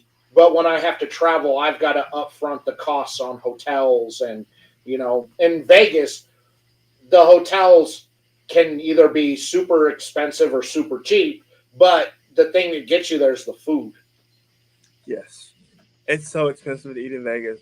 It's so expensive to eat in Vegas. And like, for instance, it's like, that is a part of being a freelance. Where I know you work with Alan family by loyalty for PCA, but on the whole, it's like we are freelancers, Yeah, and being a freelancer, you have to make it work for you. And I know for me, it's like, okay, I need to have brands that cover my flight out there, transportation, hotel. Like, we're working for X amount of days. This is how much it's going to cost, and being able to break that up amongst a few different brands alleviates the weight off of everybody. It's like, um, that is the only downside. I'll speak as a content creator. If you aren't working for one particular brand, it's yeah, $20. Dude, it was so like, 20, you're lucky if you can get away with a 20 bucks for a burger and fries in Vegas. oh yeah, unless you're eating McDonald's, it's like it's so hot. It's but like, and that's another thing that people are like, oh my goodness, you're living such a fun life. It's fun. It's great. It's work. At the same time, it's like you have to find a way Yeah. to pay for the jobs and to get the contracts that you know that foot the bill.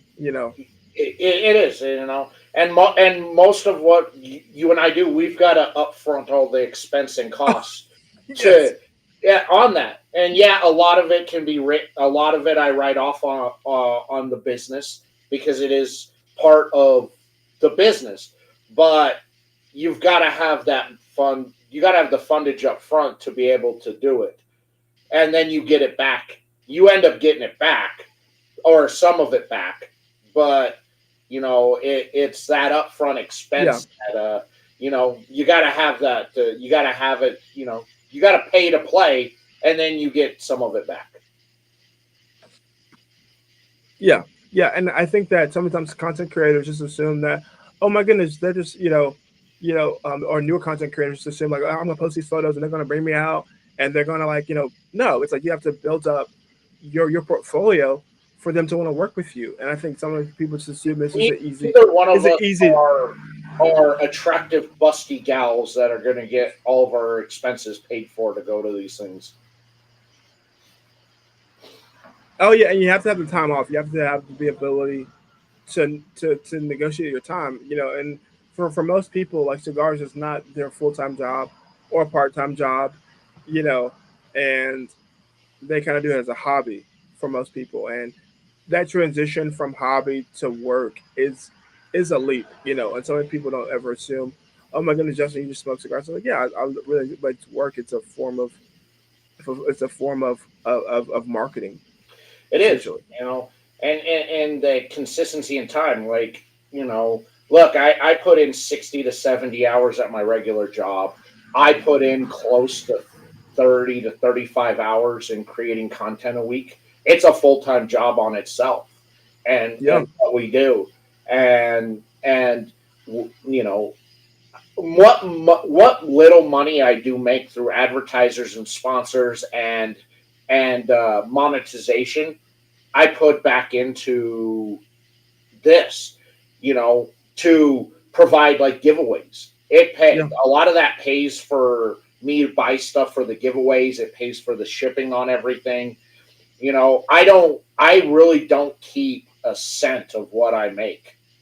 Um, I put it all back into the people, into the viewers. I give it all back. I yeah. don't really keep any of it. I want to make sure that if I'm doing a giveaway, I've got a good giveaway, and that's how I afford a lot of the stuff for the giveaways. Is I use that money and I give it back. I don't keep it. Yeah, and I've been blessed enough to where the contracts that I have with people that I work with, it allows me to help pay bills at the home.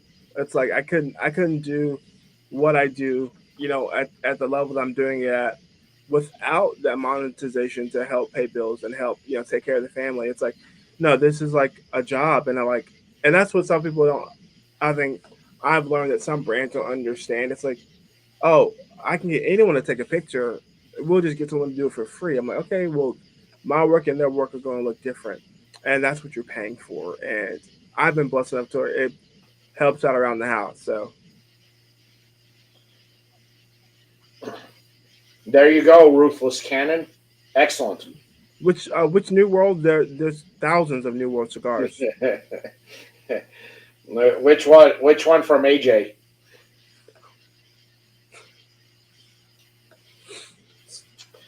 Thank you. It's like Here's what I can say is if you go over to Rumble and you watch my the unboxing I did of June's Black Box Cigar Club monthly box. You watch that. That's a 5 minute video. That 5 minute video took 2 hours Yeah, to do, but took me 5 minutes to record it. But now Now let's the editing of the video, the posting of the video, the promotion of the video, Yeah. everything to get that to where when it dropped on Friday at 9 a.m., that was a total of 2 hours Oh to yeah. make all of that happen. It's just not here, it's done. I mean, that the time it takes, and then on top of like with the sports card uh, content that I do. Now that's added on to what I all added on to that. So now that 30 to 35 hours I spend on the cigar content, add another 25 hours or so in on all the sports card stuff I do every week. Yeah, and that's another thing. It's like if I were to go do a shoot, at the house, set up my lights, lay everything out, take a couple practice shots, and then it's like, okay, then it's another maybe 30, 40 minutes of shooting it, moving things. Like it's like you move things a centimeter here, elevate this way, turn this box this way, snap it. I hate the way the shadows fall. Okay, let me move the light over here. Move the light to the other side of the room. It's like so you're moving all this stuff around in studio to get a handful of images that someone might use for a social media post, and it's a lot of work. It's great work. It's fun. It's like you know I love It it. it is. I wish I was at the point where I could afford an editor, where I could just film the content and they do the editing for me, and you know, and then that's it. And the only thing I got to do is hit the button to make it go live, and then just put out the post. Hey, go watch it. I wish I could. I wish I was at that point, but I'm not at that point Yeah. where I can afford to have an editor. I got to do it all myself, and you get my shitty editing that looks like a 10-year-old did it. Yeah. So, like, how do I guess a question for you is like, where do you see 505 review in the next 5 years? Um, that's a good question. I'm hoping to. I'm hoping. I'm hoping that I'm at that level I can where I can have more freedom to attend more events, because that's kind of the downside is some of these events they ask me to come and be a part of. It's just the time. I don't have the time to go there. I don't have, it's, what, having an almost 2 year old, I, you know, that's kind of slowed down a lot of what I can do out Yeah, I get yeah, you know, and a lot of the stuff that I film, when I go over to baby mama's house and I'm watching baby girl, when I put her down, I'm editing video. yeah, That's what I'm doing because I have no other time to do it, because yeah, she she eats up a ton of my time, and so, I make sure that I keep, I spend my time with my kid, because that's important to me. But yeah, when I put her down for a nap or when I put her down for bed, man, I'm grinding out, because that's the only time I have to be able to do this. You yeah, know, like and like I got the show. I'm not with her tonight because I got shows on yeah, Monday night. But the yeah, rest of the week, I'm pretty much it's after work. I'm there. Tomorrow night, I won't get to see her because I got a show tomorrow night over on Instagram. So, you yeah, know, it's there. But I also have to find time, because I've got content that I shot over the weekend that I got to edit. And so when am I going to edit? Wednesday and Thursday while I'm over there watching her. yeah. So like, um, far as like family life, like people don't, a lot of people just see Instagram and they don't assume people have like, lives. And a lot of these content creators, they have families and they have to weave this in Yeah, to their regular life, right? Regular life. yeah. I don't post a whole lot of my personal life out there, so you mainly just see the cigar content stuff that's going on out there. But Father's Day, I posted a picture with me and my baby girl, Yeah. out there, and that's been like my most liked photo all year. It's like, Yeah. so what you guys are saying is you want a little bit more personal of me out there. I try not to, like, I try not to mix a lot of my personal stuff out there. People who know me know a lot about my personal life, but I Yeah. tend not to post a whole lot of it. It's just not something that I think, it's not something that I really want to put a whole lot out there. But Sure. occasionally I'll post a picture with my daughter. I'll post a picture if I go and see my dad. And a lot of people know my dad has been sick and with Yeah. stage 2 dementia. I'll post a Mm. picture with my dad, and those tend to get far more traction and go far, far further than a picture with me smoking a cigar. So, you know, I'm willing to sacrifice. I'm willing to sacrifice kind of content growing and getting out there to keep a little bit of my personal life personal. Yeah. Yeah. I think for me, it's like I don't want to like. I have some good friends that they don't ever post like they do what you do. It's like they have their cigar page, which is like all cigar stuff. They have like a regular life page, and I'm like, I just blend them together. If you, it's like it's like people who know me, they know I got a wife, they know I got two kids. My wife was pregnant, and I bring my wife out. It's like, no, this is like, for me, it alleviates a lot of that stress or like any kind of anxiety. It's like, no, this is who you get. I got a dad with two kids, and and to where they know what they get. Like you're getting someone that has a family who's we'll have a good time, but then it's like I got I got a wife. Yeah, I'm just, that's just something.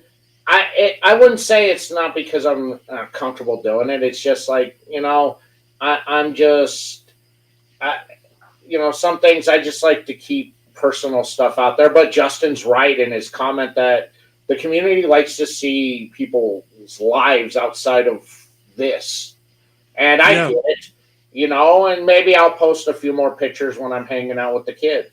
It's just not something I do a whole lot of, but I'll do it if people really want to. If people really kind of want to see, me being goofy with my kid, I'll post a couple goofy post pictures of us. Yeah, yeah, it's because we are more than just like these cigars. Like going back to your photo, it's like when it's like that shot allows you to see who you are, you know, in that moment. It's like this is Daniel. You know what I mean? I think that's what's so important to people. It's like, oh, these are just crazy people, just like me. They have regular life. They have a job. They put their pants on just like everyone else does.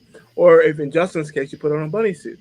He puts on a bunny suit. Me, because I'm old now, I got to sit on the bed to put my pants on, and then stand up so I don't Yeah, fall over. That's right. Because everybody, when you get in your 40s, you should start all over and have another kid because it makes perfect sense. Said no one ever. yeah. Wow. Well, Eh, oof. I find out I'm trying to find a way. How can I bottle the energy of a child up and sell it? Because I don't know. I'm like, You all be a right, yeah. millionaire. We got look. Yeah, Dad's got to sit down because I can't keep this I'm activity worn out. going for. I can't do this, and we got to watch something different than Trolls. Okay. Yeah, yeah, Bluey. That's we watch a lot of Bluey. Uh, we don't do the Bluey.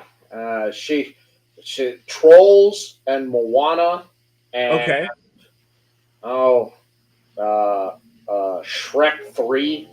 Shrek 3, not 1, 2, just Shrek 3. Shrek 3. Yeah. I'm like, we got to find something different to watch. All right, now we've moved over to the Minions movies, and I'm all right watching Yeah, those. Minions are funny. Yeah, yeah, I'm all right watching the Minions stuff. I can do that. And the other night, I found, it's like all the fairy tale bad guys out there. The big bad wolf and all those. Oh, yeah, yeah, yeah. Yeah, they're all they're criminals out there in this fairy tale. Man, and I watched that. I'm like, she fell asleep watching it. I'm like, I got all into it. I'm just like, this is pretty good. It's funny. Yeah, no, it's like like watching Bluey. It's like this is we're talking about like regular life. It's like yeah, I'll be they're still watching it. It's like why am I still watching this kids show? I'll put something else on. Yeah, yeah, yeah. I'm trying to find some different stuff to watch because I can't keep watching the same stuff over. It just gets. I'm just like I can't do it anymore. Can't do it. It's like every day we got to watch Moana. I'm like, why? Dude. Oh wait, and you can weave that back into the cigar world. Like that, it's that guy that smokes the same cigar every day for the past 5 years. I I'm get it. like, bro, say brother, you got to change it up. You got to find something new. I get that. I kind of get that though. Look, when I kind of started, my first 5 years, I really didn't vary much off of what I smoked. I kind of smoked And the what was same that? stuff. A Padron Natural 2000, Oliva Series G Cameroon, and Okay, Camacho Connecticut. yeah, I didn't really variate much off of that my first 4 or 5 years when I started smoking. You know, I kind yeah, of because I was comfortable in that level, right, and yeah, yeah, I understand that. You've got to get out of that comfort zone. But some people they like what they like, and you know that's fine. For me, that's fine. I get it. There's a lot of other good stuff out there that you're missing out on. But if you're yeah. okay being where you're at, that's fine too. You just try not to. Just you know, I didn't variate much my first few years. I kind of stuck where I went. Bruh, bruh, bruh. You out here lying. You lying to the people. We gotta watch some football games together. You gotta come to Alabama. So in that, what is I'll ask you a question. Who do you want to have? Who do you? What are a couple? What are three people that you really want to interview in the cigar industry or like affiliated to the cigar world that are living right now that you haven't already interviewed? That I'd like to. Yeah. I'd love to talk with George Padron. Um, Okay. I, Fascinating and what that legacy, that family history, and plus being a Padron was the very first cigar I ever smoked on Mm. my birthday, October 28th of 2000. It's the first cigar I smoked. And Wow. I'd love to talk to him. He's really the one guy I'd love to have a conversation with and to try and really kind of get an understanding behind that mind and that family and the history, Yeah. the legacy. There's just so much there to unwrap and unbox. He's one guy I'd love to talk to. Okay. You know, as for anybody else, I've really kind of talked to everybody else that I'd love to talk to. You know, I'm enjoying. I enjoy talking to the Mm-hmm. newer brands that are out there, the up and coming brands. I like talking with those people. I like what are they all about, Yeah. and you know, um, really, there's not a lot because we have such a. There you go. His favorite bourbon is out there, Mister Swisher. He's sweet. Uh, Oh. I've kind of talked to everybody, that I'd like to talk to. But that's the one person that, if I ever had the opportunity to talk to, I would talk to in a second. I would love Yeah. that on. I don't care who my guest would be. That I'd bump them if I'd have an opportunity to talk to them. I'd be like, "Sorry, uh, for I'm bumping you for somebody, well, more high profile than you are." Yeah. But I would I would. That's it. I think he's the one person I'd love to just talk He's to. the one. He's the He. one I'd love to talk to because I've really talked to everybody else. I've had conversations. I've gone to events. I've done things with pretty much everybody else. But that's just kind of the one. I'd love to talk to. Your cigar was the cigar that got me hooked. Yeah, yeah. Uh, I think folks that that move from the consumer side into the industry side of it, you meet almost everybody. Like you bump into them, at PCA, TPE, at events. But to be able to have those long, deep conversations with people, I think what I do love about what we do is the access that it does afford you. That some people, like, they might never meet Matt Booth, right? They might never meet a Pete Johnson or a Herklotz or Justin, or whoever. They might never meet them in real life, but to be able to have those connections, to be able to actually, potentially be invited to have a dinner with them, or have a share a cigar with them in their space. Um, the access that what we do affords you is something unparalleled. yeah, last year for PCA, I got invited to a private Carlito Fuente event. That's not something I ever thought I'd get to do in my life, but you know, I show up and I was told my name was on the list. I'm like, yeah, I've heard that before. And I showed up, they're like, yeah, here you go. And they let me in, and I was like, cool. And there was two sections. There was the VIP section and then everybody else section. And the next thing I know, I'm being dragged behind the ropes into the VIP section. And I'm like, wow, this is like, it's surreal. It's not something I ever thought I would be doing. But here I Yeah, am, you know, yeah, and, and it's like, oh, Carlito knows who I am. Yeah, he knows who you are. yeah, Oh, I didn't know that. yeah. Wow. I think it's things like that. It's like when you have those moments of being like, you know, of sharing a cigar with Skip from Rumblecraft. It's like, oh my gosh, you're Skip Martin. It's like it's or it's like having a coffee with James and Angel. It's like, oh my gosh, you this is it's like you have to pinch yourself. It's like it's this happening right now. Is this action? This is this interaction in real life? And they're regular people too. They just have Oh, a really great talent at blending tobacco. yeah. It's there. Some of these people have superstar status within the industry, and but when you sit down and you talk with them, they're just like me and you. Yeah, There's nothing different about them. They've learned how to capitalize and market off of making good things that yeah, taste great. yeah, And I cherish every moment that I get that I don't feel like I yeah, and I think that I've achieved an awful lot out there that I never thought I would ever get to or I'd ever achieve. And I'm thankful for all those moments that I yeah, get.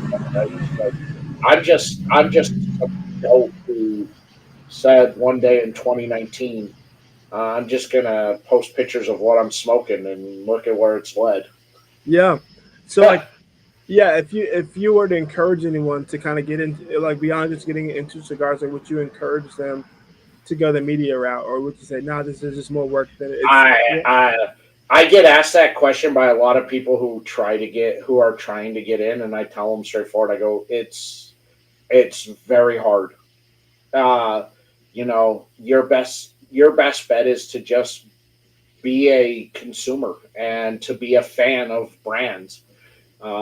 The amount of time and effort that goes into content creating, you gotta you've got to have that, and you've got to have that consistency. And the moment that you quit with that consistency out there, um, is when you start losing people. Like, this is my last show for the month. Like, then I'm done. I take the month of July off. yeah. Well, But thank you you're for not. having me for But sure. but you're still going to see content being put out everywhere else. You're just not going to get any interviews for a month. Yeah, That's it. The content doesn't stop. The interviews will stop for can't. a month. Just I need a break. It's that whole burnout thing we talked about earlier. Yeah, And you know, look, I take a month off in July. I take a month off in December. Those yeah, are the 2 months I take off. But the content doesn't stop just because I take the time off. The content still keeps coming. You yeah. know. out there. And with as busy as everything is for me, when I get a free day, yeah, I'll smoke a lot and I will film everything and do everything on one day and then just post it throughout the week because I don't think I'll have an opportunity the rest of the week to do anything. For So, sure. the content comes out, you still get the stuff almost daily out of me. That's Yeah. it. But it's so hard, and for the people out there who are stick hunters is what I call them. They tend not to last because there's Yeah. way too much work goes into it. So you got a couple free cigars, okay, fine, out there, but what'd you do with it? Nothing. Right. And Right. you know, it's hard. And had I known how hard all of this was going to be, I probably wouldn't have done it. I probably wouldn't Yeah. have done it And because things blew up fast when you know yeah. you know look, I went from having almost nothing out there. It was no notoriety on anything because I was just posting pictures. And then, for months, Anya Ramirez kept bugging me to film content, do live film, because you've got good stuff and people want to hear. And I didn't do it. I didn't do it. And she rode my ass for months about that. And Right. I'm like, well, okay, here's somebody who's a big influencer, has big social media presence, and Yeah. out there, and she promote the first week I started doing videos, she promoted every single video, telling people to come out, and all of a sudden that jumped from almost nothing to a lot in a week Yeah. because she put her name behind it. And Yeah. so I wouldn't be where I'm at if it wasn't for her because I probably wouldn't have stuck with it. But Yeah. she had faith in me and what I was doing, and because of her, I'm where I'm at, and I wouldn't be where I'm at if it wasn't for her. And so I thank her every time I see her Yeah. because it's Yeah. And how do you since we're both in the industry, have you noticed that brands won't work with you because they think that you're just hunting sticks, or or have you kind of overcome that hurdle oh, at this point? I've overcome all that. Like when most brands know me, and um, they want to work with me. A lot of brands you see uh, when they have new stuff. Like when Ryan and I started the Tuesday show, I Yeah. had a hard time getting brands wanting to come on because the whole aspect behind the raw cigar review was to have the manufacturer on and live review the cigar in front of them. Right. I had a hard time getting brands wanting to come on, but Yeah. once I finally got the first two brands to come on, the brands that told me we're not interested Yeah. wanted to now they wanted to come on, and Circle now back. Yeah. they have something new that they're coming out. They don't want to come on this show. They want to go on the Tuesday show. Yeah. And so that has developed its own legs. And after Ryan left, I wanted to keep that show going. And I Yeah. did. So I said, well, I'm going to have a rotation of guest co-hosts. And yeah, I utilize Brandy Wheat from her cigar closet an awful lot just because Yeah. I love her palate. Yeah. And she's so big in the spirit world that Yeah. not only is she giving you her take on a review on a cigar, but she's also mixing and putting pairings together. So if you buy this cigar and you want to pair it, she's working that at the same time she's giving a review. That's so So smart. it adds that dynamic to the cigar.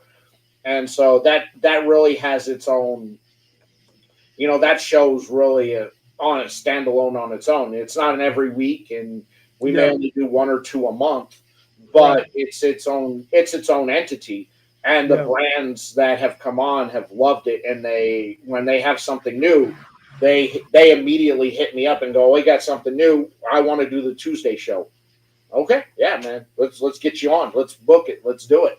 Yeah. So it's it's its own entity at this point now, and so and I'm fine with that. I'm fine that that when they got something, then they want to promote it. That they think of first off, they think of me, but then they think about how much fun and they enjoyed being on that show that they Yeah. want to come back. Yeah. So, um, how has working with other content creators helped you grow your platform? Oh, I think it's been phenomenal because I've learned how to I've learned a, I've learned a lot on really taking a little bit of what everybody has to offer and soaking it in, Yeah. and then making it my own. Yeah. You'll never see anybody do like the Tuesday show. That show's now ingrained. Anybody who wants to do a live review and bring the manufacturer on, they're just copying me and what Ryan and I built before Ryan Yeah. left. Yeah. You'll never see that from anybody out there because if they do it, that's what they know. But I've learned that it's okay to ask questions Mm-hmm. out there is one of the biggest things. Ask questions because if you're not confident in what you're doing, then don't do it. Don't post it. Don't put it out there. Ask Yeah. questions, and that's one of the biggest things that I've learned is that it's okay to ask questions. You know that there really is no wrong question because if you're uncertain, then it's going to reflect in your content. So asking Totally. questions provides that confidence in what you're putting out. Yeah. Yeah. That's I think for me, it's like having a sounding board of other photographers to look over my work, to be able to put, hey guys, what do y'all think about this kind of stuff? If you like your head, I think having people that are sounding boards, it's so beneficial and helpful for any new or old content creator. Like, hey, I feel like I'm in a rut.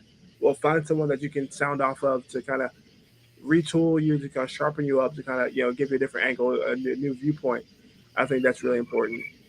Yeah, and I think it's good, and as long as you want to, as long as you do this, and you know, if you take from somebody and you can learn how to make it your own, it's fine. But you got to give credit to the person who really kind of provided the idea, or who you kind of imitated or gimmicked from.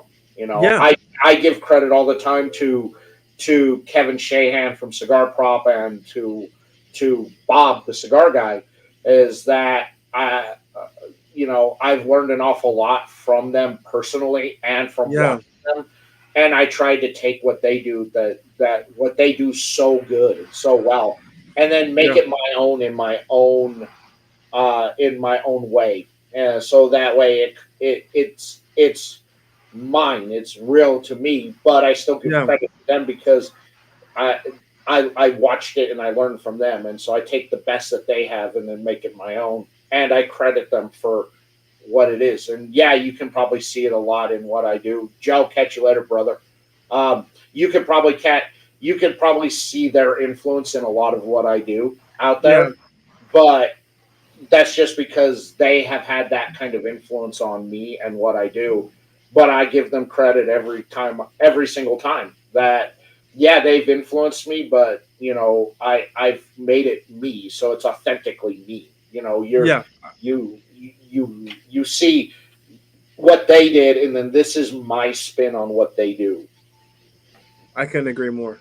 And some people have said that when I started, and even up until about last year, that there was a lot, they could see a lot of similarities. And I go, look, if I can achieve just a fraction of the success that they have had, I will consider what I'm doing a success. Yeah, I'm not at that point. Not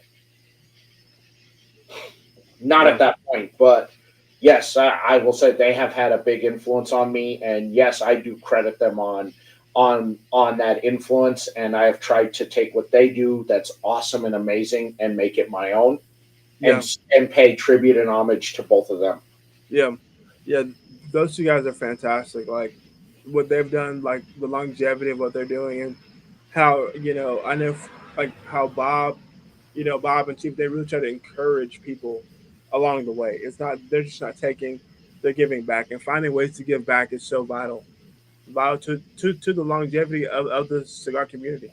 Yeah, I think so too. I agree. You know, and they are the best. They are so two of the best that have ever done it, and they're going to continue to be the best. You know, they're going to be on that Mount Rushmore of content creators out there when it's all said and done. You know, they're what they've done and what they've achieved out there. You know, when I got suspended off of YouTube, within within 10 minutes of me posting that I got suspended, Kevin called me Wow. and wanted to know what happened, and I kind of gave him the whole rundown. And then he spent 2 hours on the phone with me, walking me through helping me set up my Rumble channel. He didn't have to do that, Man, that's powerful, bro. but that's the kind of guy Kevin is. You know, Yeah. he's not one of these guys that go, "I'm not going to help you because we're competition." Yeah.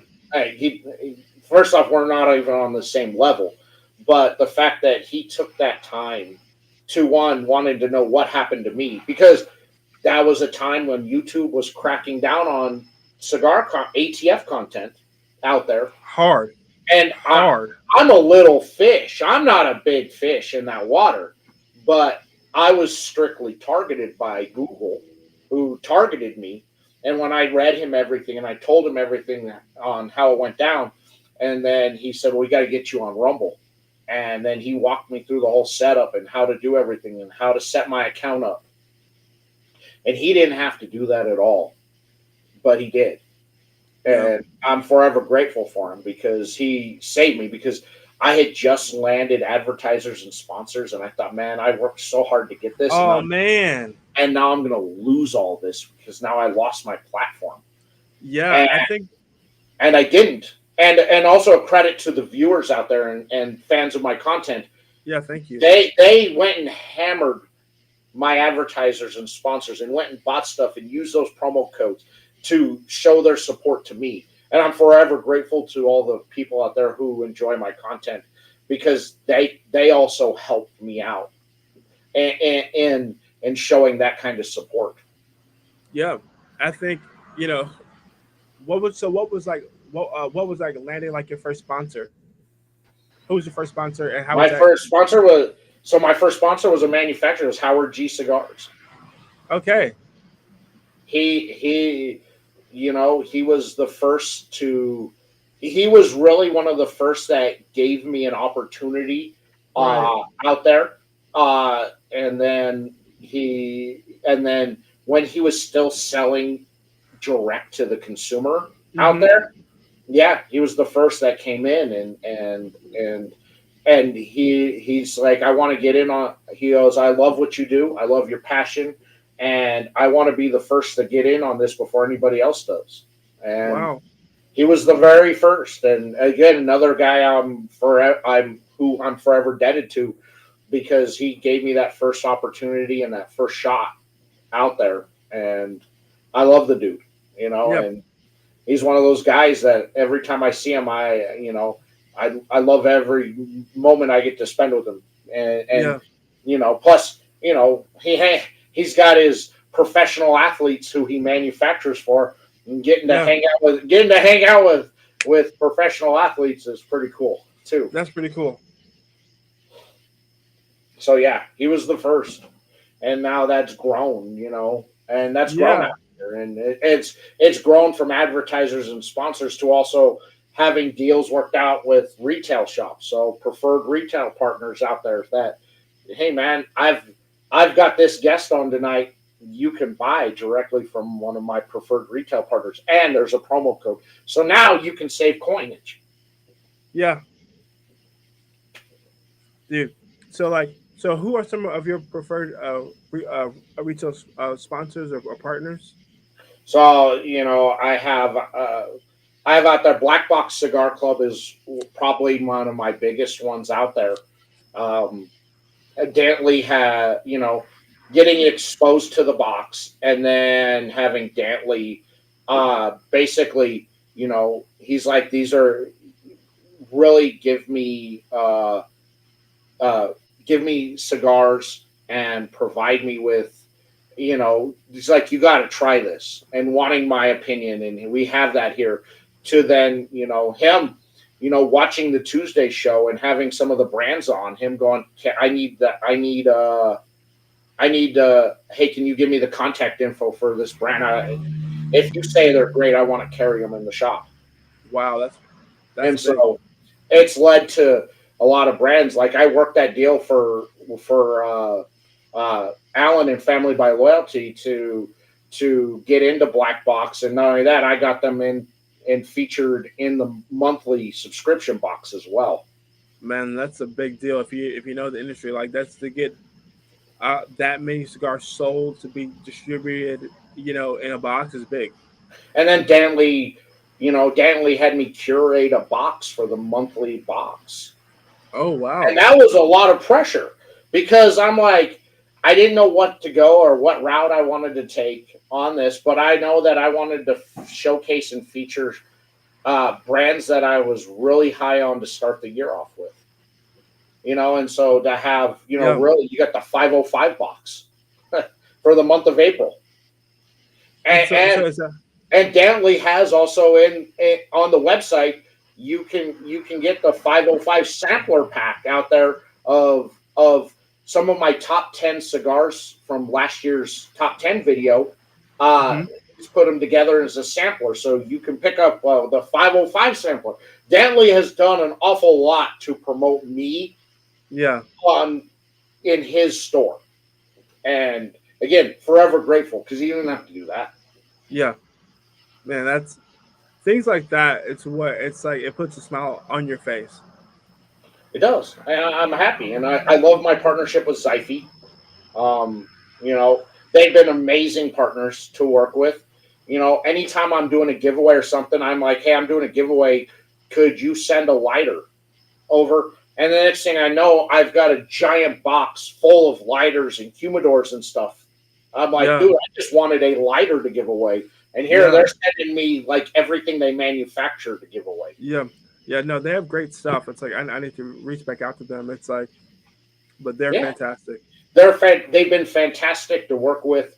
They've been great. They've been a great sponsor for the programming out there. And Yeah. I'm always out there talking and I'm like, look, I'm not a I, look. Everything's open, Hmm. whether on if we're a right fit, and if we're a right fit, let's do it. I Yeah. don't have a problem with it. And again, don't hold your expectation that a lot of people are going to be coming out because I can Right. only tell people to go there. I can't make them buy. I can't do it. Right. Right. But I can let people know that this is what you got. Exactly. This was an awesome show, man. Yeah, brother. I appreciate you coming on and hanging out tonight. This was a great show. Anything you'd like to promote before we end tonight? Yeah. Before we end tonight, be sure to give me a follow on Instagram and Facebook. On Facebook, it can be the Allen Cigars or Al King Photography. On Instagram, it's Allen Cigars. If you're a brand and you need product photography, hit me up. We can work out a deal. I would love to work with you. Not just regular cigars, but be able to provide you with magazine level quality product photography or portraiture. Um, I'm always willing to go anywhere. Just we can work out a deal or package. I'm willing to travel and maybe bring the wife with me. But I really appreciate you. Let me come on your show. That's a big deal. I really appreciate you. I know you don't really do much in July, so I'm thankful. Wow. I wanted to have you on, and I love what you do, and I love your content that you put out there. And I think you're a very important person in our community out there that should be showcased more. And if I can get you one person that follows you out of it, and that's, I'm happy to provide you with that. And of course, links to everything to Justin is in the description. So if you're watching whatever platform you're watching on, I've made it easy for you. There's a link to everything him down there, so you can just click on it and go follow his content. Tomorrow night, Raw Cigar Reviews returns. I got Brandy back with me as my co-host, and we have Daniel Lance from Domain Cigars will be on, where they're a newer brand that came out last year, and Dude, they're we'll be great. live reviewing one of their new blends that they have out. Dude, they're great people. I met them at PCA. Great people, great cigars. Like they photograph well, so I can't wait to see how tomorrow's show goes. It'll be awesome. So tune in over on my IG live tomorrow night, 7 p.m. Mountain, 9 p.m. Eastern. We will be on over there. No shows for the remainder of the month, but you will always find some content going on. We'll have stuff. I'll have stuff dropping over on my Rumble channel out there that I've filmed, and of course, you can always follow along on Instagram out there. And we'll be back on August 5th with my bro, the resident historian of the cigar community, who I've got to have on every year. Jose Rivera from Backyard Cigars will be my guest. So it'll be a nerd out show. So if you're a tobacco geek like myself and Jose, it'll be a total nerd fest when we return back in August. That's it for tonight, guys. Appreciate everybody. Justin, Thank you so much. appreciate you coming on. Y'all take care. Be safe out there. Don't do anything Justin and I wouldn't do, because we're sweet and innocent boys. We'll see you later. Everybody, peace.